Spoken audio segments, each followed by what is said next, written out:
join us for another cooking. Today we have Brian, who is one of our educators, and he's going to be cooking with his mom, Peggy. So today we're making a summertime panzanella, which is a really delicious dish to utilize all of the fresh, yummy vegetables that we're finally starting to get into our gardens this time of year. So just to run through the ingredients that we have in front of us today. We have some fresh, well, it's fresh bread, but it's going to be cooked so that it's a little crunchy or stale. Some fresh tomatoes and lettuce and cucumbers and basil. Also, for our dressing, we have some balsamic vinegar, some olive oil, and then just a little bit of salt, which is going to tie everything together. If you want, you can also include some Parmesan cheese. I think our recipes might say mozzarella, but also you can omit the cheese and it'll still turn out completely delicious.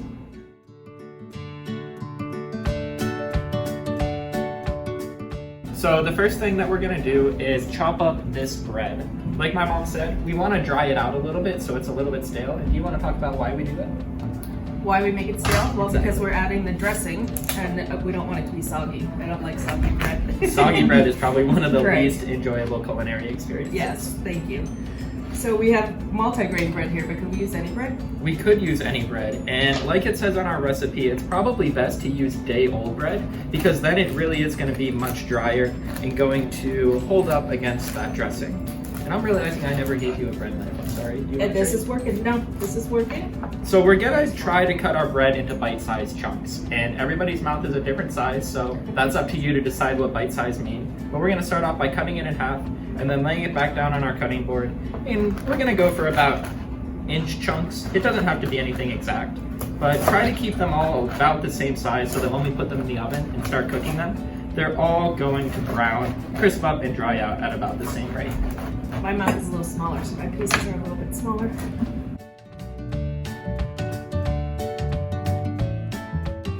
So now we're gonna put all of our bread right onto our baking tray and toss it right in the oven for about 10 to 12 minutes, just again to get it to dry out, start to brown a little bit. And Mom mentioned that we're using whole grain, multi-grain bread today. And there's a couple of different reasons that we're doing this. Number one, it is better for us. Brown is better, as we say here at Local Matters. This bread is packed full of whole grains, and you can go ahead and toss that right in the oven. Whole grains are made with the entire grain, which means they have the bran, the germ, and the endosperm. It is the top. Whole grains are gonna keep us full for longer. They're gonna give us more fiber in our diet and a lot of vitamins and minerals that we need to keep our body healthy. You know, it also would be really good. Sourdough would add a lot of flavor. Sourdough. Can you tell us a little bit about sourdough and how you make it? Sourdough I learned how to make from your brother. He taught me well. I can't give you the recipe off the top of my head, but let it, ferment a while, and then I like to put it in a really hot oven when I'm baking it. Joey sometimes puts ice water in the bottom of the oven before he puts the bread in, and he says it helps steam and expand the bread, but I think that will give it a nice flavor. And if there's one thing that you should know about my brother Joey is that I think he's a scientist at heart, honestly. Even though that's not what he does for work now, but he is all about his ratios when he's making sourdough bread. That's true. So if you're making sourdough, pay more attention to the weights than you would the volume measurements. If you're using cups, then if your flour is a little more densely packed or you haven't sifted it, it's gonna turn out different every time. But if you use the weight of every ingredient, then you know that you're using the same amount every single time. On to the veggies. Onto the veggies, I think. So first off, we're gonna clear off our cutting board. We wanna make sure that even though they're all gonna get into the same bowl, we don't want them to mix together quite yet. So we're just gonna dump everything on the floor. I'm joking. There's a compost bucket right down here that we are going to add to our composter later on, turn into some soil, and continue to grow some delicious vegetables in our gardens. So Mom and I are gonna split up some of the vegetables and start chopping them up. Would you rather do the cucumber or the tomato? I would rather do the cucumber. Perfect. Thank you.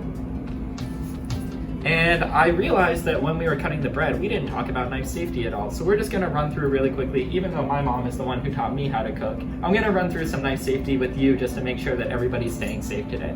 So when we're holding knives at Local Matters, we want to pinch at the base of the blade and then wrap our fingers around the handle. And this is gonna give us control of the knife in every direction. With our other hand, we're either gonna use a claw to keep our fingertips out of the way of the knife, or an arch. If we need to cut something a little bit bigger, we can stick our knife right through there and cut things. All right. And the cucumber's getting slice thin. It says seeded. Do I have to seed it? It's a seedless cucumber. But, That is true. And small chunks, right? Exactly. All right. And then for our tomato, we want to start off by taking the core out of it. So if it's easier for you, you can definitely get a smaller knife than this big chef knife that I have in front of me. But to get the core out, we only need to use the tip of our blade here. So what I like to do is put my thumb right at that tip and then use that as the guide. I'm going to stick the knife blade right to the side of the core and then use my thumb in the middle of the core as a base to rotate around. So you can see that I'm not just pushing the knife in a circle, but I'm also moving it up and down so that that blade really works with us. And then once I get all the way around, that core will just pop out. And again, right on the floor. Just what he does at home too. Unfortunately, our dog does not like tomatoes. He would be very happy about the cheese in this recipe though. That is true.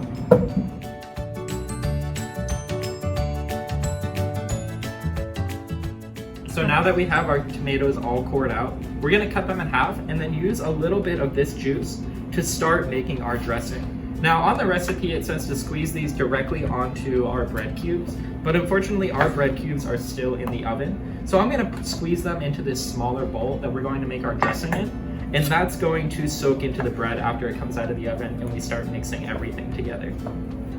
So like I said at the beginning of the video, this is a great summertime recipe because we can use we can grow almost everything here in our gardens. And right now we have some tomato plants in the ground. Our cucumbers are getting going, but we're also filming this in May. So hopefully by the time you're viewing it, we're gonna have lots of homemade or homegrown tomatoes and cucumbers in our backyard to make this salad with. What's one of your favorite things that we grow at home? Oh gosh, everything you grow at home is really good. We don't grow it. Brian and his dad grow it. I consume it. I would say the cucumbers that we've got in the past couple of years have been my all-time favorite. They're really, really good. And we have finally found our forever cucumber. It's a variety called unagi, and it looks really similar to this one. They grow gigantic. We've had cucumbers that grow to be about 2 feet long, but they still don't grow very many big seeds in them. Right, and they don't get bitter at all. They're really good. So when you eat cucumbers, do you just walk out to the garden and grab them off the vine and start chomping? No, I do usually slice them. Sometimes put them in vinegar or just a little bit of salt, and they're delicious. Whenever I go home, I can count on there being brined or pickled cucumbers in the fridge for me to snack on. So you might be wondering why we're squeezing these tomatoes, but they really are the star of the dish. So we want to make sure that we get that flavor in all of the dressing and in every bite that we have. If you're using homegrown tomatoes or tomatoes that you get from a local farmer, from the Veggie van, they're going to be super, super flavorful, but they also have a lot of water. So we want to keep that in mind when we're starting to mix together the salad. Tomatoes and cucumbers can hold up to a lot of salt because of how much water they have in them. Of course, we don't want to over salt it, but once we get to that part of the recipe, we're going to be pretty dramatic, or we're going to use a good amount of salt just because our tomatoes and cucumbers are filled up so much with water that they can really hold up to it. Of course, this is your recipe to cook how you like. If you don't want that much salt or you can't incorporate that into your diet, you could incorporate some dried herbs, some dried basil in addition to the fresh basil that we're going to be using. But don't feel like you have to follow our recipe exactly. You're going to know what you like best. All right, and then we're gonna chop the onion. We're just gonna do this diced, right? Like kind of small pieces. About bite size for everything that we're doing. Yeah. And we're only going to use half of that onion, not the whole thing. Okay. So when we cut an onion, I'm not a professional, but I always cut an end off so that the onion is flat when I'm cutting it. If I try and cut it in half when it's like this, it could wobble and move and cut myself. So if I have that flat bottom there, it's a lot easier to keep it stable. So we'll just move that part out of the way. And then I don't know the trick for getting the skin off. I know some people get it really well. Sometimes I end up taking that first layer of onion off, but onion skin is not as tasty as the rest. And I think cutting it in half before you start to peel it is really one thing that helps out. Instead of trying to dig your fingernails into the flesh of the onion or peel it while it's still whole, if you cut it in half, you can really get the edge of that peel and work around all of it. It's true, and it will help keep the part you don't use fresh. So again, yep, I'm just gonna do some slices here. And then when I get to this part, I do always put it on the flat edge again, just because I learned the hard way. And the hard way is cutting yourself. Yes. All right. So we have these nice strips. Just gonna cut those into more bite-sized pieces. And as we're working and cleaning, or working along in our recipe, we really want to make sure that we're keeping everything clean and neat and in order. I feel like you can always tell what's going on inside of someone's mind by what's going on in front of them. So if our station and our kitchen looks super messy, then we can definitely tell that we're stressed out and we're not having the best time cooking. And like I said, even though everything's going in the same bowl at the end, using a clean cutting board and keeping everything in front of us neat and orderly is going to be really important to making sure that we're able to give our full attention to the bread that just finished in the oven. Look at this bread now that it's out of the oven. We're starting to brown just a little bit, and if I feel it, I can definitely tell the outside has started to dry out a little bit. But we want it to get a little bit more brown and a little bit more dry. We had it in there for 10 minutes to start, and we're just going to put it in there for another 3 or 4 to make sure it's dried out exactly how we want it.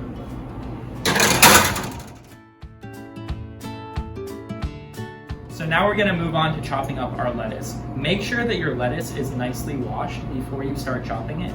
And then if you find that there's any dirt between the leaves as you are chopping it, go ahead and give it another rinse. Just because of the way these lettuce leaves grow, there's so many nooks and crannies for dirt to get stuck in. You could look at it as extra flavor, but I don't think it's very fun to eat.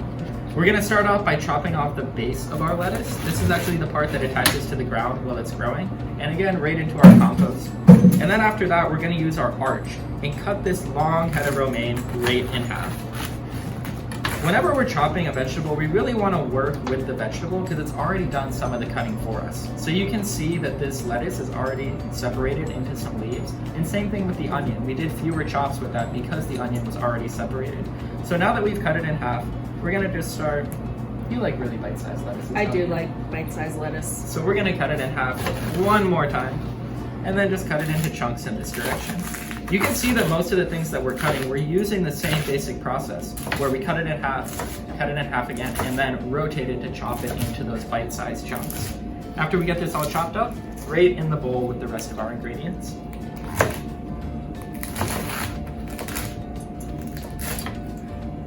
What's your favorite thing that we grow in the garden?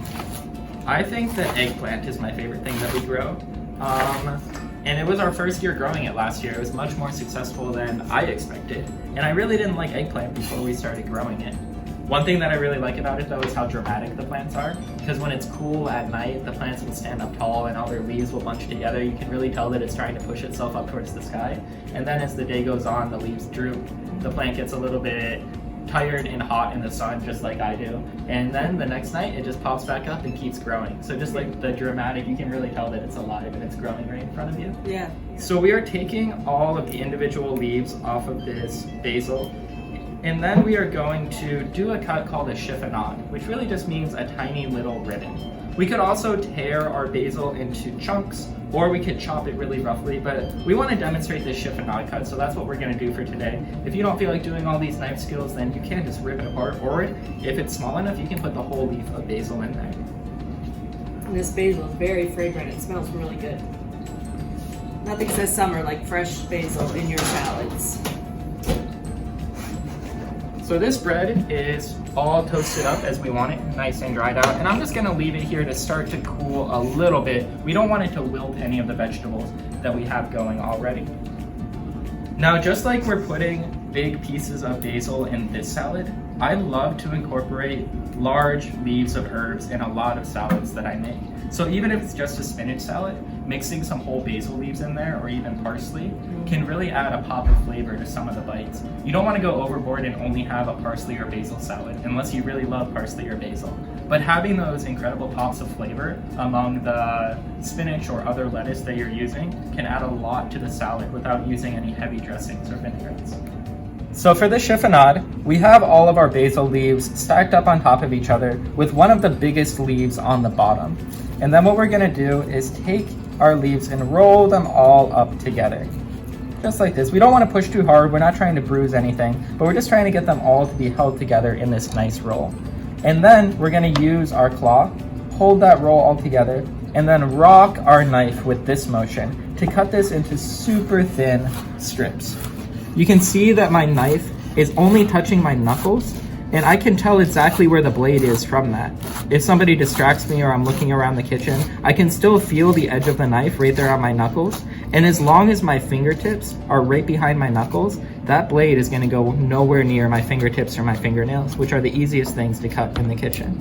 And now we have all of these little ribbons that would be great to top pasta or another salad, maybe even some hummus or another dip. If you can get these really delicate thin ribbons, then it's a really beautiful way to finish a dish.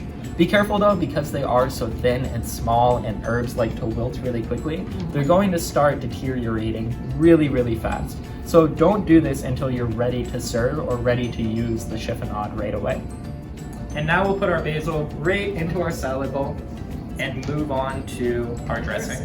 That's a lot of salad in there. It is, and we still have to fit the bread in here. We might need a bigger bowl. So this dressing is super basic. Like I said, it's just balsamic vinegar and red wine vinegar, which I'm gonna grab quickly. Olive oil, and then some salt. So we already have some of our tomato juice in here that we squeezed out of there. And now we're gonna incorporate the other ingredients in the dressing. So are we gonna measure these exactly? I don't think so. I don't think so either. With all the other delicious vegetables that we have in here, this is really the star of the show. We don't need to be too crazy or too particular about our dressing, because it really is just to accent those flavors. We still need to pay attention though, because we don't want to be drinking only balsamic vinegar. No, we don't. And a tip that I learned is like once around the bowl equals about a tablespoon. We're gonna do about 2 tablespoons, or no, just a tablespoon of balsamic, and then 2 tablespoons of the red wine vinegar. This is our red wine vinegar right here. 1, 2. And now that we have our vinegar in there, vinegar and oil really don't like to mix together. So we're gonna try to emulsify it here. Now we don't have anything in there that are gonna hold the oil and the vinegar together. So we're just gonna mix them really quickly to try to get them to incorporate. But as soon as we stop mixing, they are gonna start to separate because we don't have anything in there to hold them together. So would you rather pour or mix? I'll mix. So as I drizzle this in, Mom will be mixing it around just to make sure that we get that oil to incorporate into the vinegar and all of it to start to mix together. Again, we're going for about a 1/4 cup, and a 1/4 cup is 4 tablespoons. So I think that looks pretty good. I might have done a little bit heavy with it. But now we're gonna add our salt, about a tablespoon. That might have been a little bit less. I also like to think about herbs and seasonings in terms of a full pan pinch, 3-finger, 2-finger, or just 1-finger pinch. And 4 fingers, if you're heavy enough with it, that can turn out to be about a tablespoon. 3 fingers, about a teaspoon, and then just smaller and smaller from there. So now that we have that all mixed up, Ready? you can go ahead, and I am gonna get a bigger bowl because I don't feel like making more of a mess today.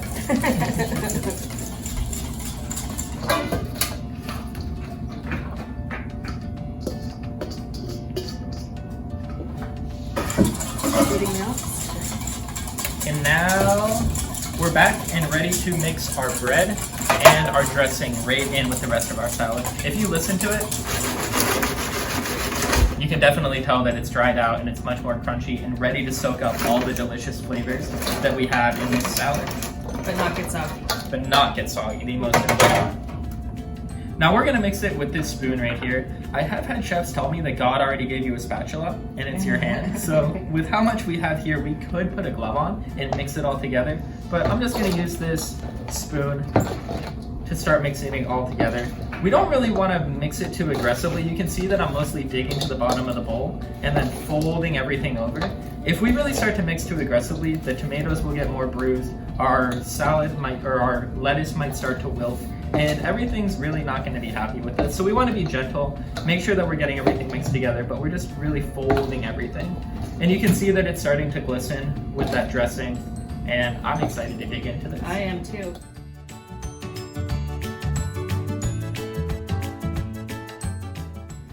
So Brian, I think this would be really good with some chicken or fish on the grill. Be a great side dish, or main dish, and have the chicken be the side dish. Seriously, that's one thing that you can do with vegetables is make them the star of the show. I feel like we have a tendency to make meat the star of the show all the time, but with all the delicious flavors and vegetables we have in here, chicken could just be added on the side, or a few breasts could be grilled and then chopped up and mixed in to make sure that you're getting that full meal. This would be a full meal on its own, but if you need a little bit more, feel free to make the recipe your own. Anything that you want to take out or add, we would love to hear from you how you adjusted the recipe and made it your own. And we'd also love to see you at some of our upcoming community cooking classes. We have them twice a month right here at our office, and make sure to go and check online to sign up. And we, again, would love to see you here at the office to do some cooking with us, not virtually, but here in person. Thanks for letting me come work with you. I enjoyed it. See you, everybody.